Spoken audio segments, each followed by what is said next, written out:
बुलेटिनच्या सुरुवातीला महत्त्वाची बातमी समोर येते। मालेगावातील चिमुकलीवरील अत्याचार प्रकरणी एक अपडेट समोर येते। आरोपीला 27 नोव्हेंबर पर्यंत पोलीस कोठडी सुनावण्यात आलेली आहे।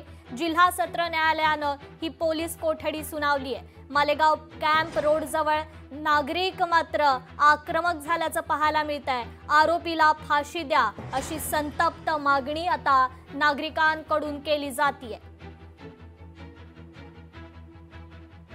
तर नाशिकच्या मालेगावात काही दिवसांपूर्वी एका चिमुकलीवर अत्याचार करून तिची हत्या करण्यात आल्याचं हे प्रकरण घडलं होतं। याच प्रकरणी आता संबंधित आरोपीला 27 नोव्हेंबर पर्यंत पोलीस कोठडी सुनावण्यात आलेली आहे।